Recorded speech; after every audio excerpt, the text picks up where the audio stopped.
Welcome back to the Michigan Business Beat, brought to you on the Michigan Business Network. And I am broadcasting from our brand new studio in the great White North here, up at my place in the East Tawas area. But very fortunate to have on with us State Senator Doug Wozniak from the Macomb region. Senator, it's very good to have you on. First of all, let me start by saying thank you for your service. My dad always taught all of us that public service was an important thing to do. You had to do it. He also said, keep in mind, it's the best way to do the right thing and lose friends. So it's not an easy task what you do on a daily basis, but we appreciate you doing it. Let's talk a little bit about the auto insurance reform. I think most people were very enthused about it coming, and it was going to manifest itself so that all of our premiums went down a great deal, et cetera. So some of that stuff hasn't happened. And I'm curious about your perspective on that. Tell us a little bit about how you're seeing this. Yeah, if we can go back to when we actually passed the initial no fault a couple of years ago, what we were doing is reframing the no fault action from 1973 so that what was made available for the residents now was more than just unlimited coverage. They could choose the coverage that they wanted to get. Now, along with that, once they choose the coverage, if it wasn't unlimited, then they had varying premiums that would go down with the amount of coverage that they've selected. Now, when we first did that a couple of years ago, I thought that it would be a work in progress, and it certainly is. And I think that there's quite a few fixes that could be utilized in the act. I don't know if you want me to get into specifics, but there's about 11 different bills that I've got going to look at specific ideas in the act that I think should be changed. Okay, go ahead. Get into the weeds a little bit because we had Julie Brixie on, Representative Brixie, to hear her side, and we wanted a different perspective on this. So tell me a little bit about that. What were the points that we should have been leery of? Yeah, it would have been. I would have liked to heard Julie's points on that. She's pretty in depth on auto no fault herself, and I think she understands that changes need to be made. Also, some of the bills that I've got actually are co-sponsored by Democrats, so we've got a bipartisan effort to go forward. Where we're getting some pushback is on the leadership. And so we just keep talking to them every day or as much as possible to see if we can get inroad into making some changes.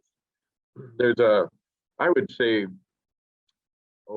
besides the 11 bills, there's probably 2 or 3 out there from other senators and representatives, changes that would make sense for the no fault. I think one of the biggest blips that we've got in it right now is the post-acute care. And I don't know if Julie spoke about that, but when we formulated the bill, we created a base of Medicare pricing coding plus percentages so that auto no fault at that point in the unlimited would continue to care for people. What we failed to do, though, was once discharge occurred out of a hospital or a rehab facility, the bottom kind of dropped out. We only had 55% of previous charges that were allowed to be billed. So we didn't use that Medicare standard, and in actuality, at that time, someone should have looked at how the numbers work when you took that base off of there. And the numbers made it such that anything that the post-acute caregiver was trying to do was going to cost them money. And not just cost them money, but actually put them in the hole as far as, okay, how much money have I got in? Maybe I can get $30 for a nurse for a day, but then it's costing me 40. So common sense would tell you that type of business isn't going to survive. And then once those businesses go away, we lose that industry in the state, which is so important because we do have critically injured people that have head injuries, brain injuries. So they need to be taken care of, and doing it on a piecemeal basis just doesn't work. So now we're looking at this is, this is what happens in a lot of legislation, a lot of spots in life, unknown consequences, something that somebody didn't anticipate. It happened. It became very negative. What's the procedure from here, Senator? Well, now that, I'm a rookie senator right now, so I'm just coming into the Senate. But There I've are got, no rookies in the Senate. All right. Well, what I've got is a series of bills that we dropped in the House, and we're going to drop them here in the Senate. I think it's going to have some good conversation.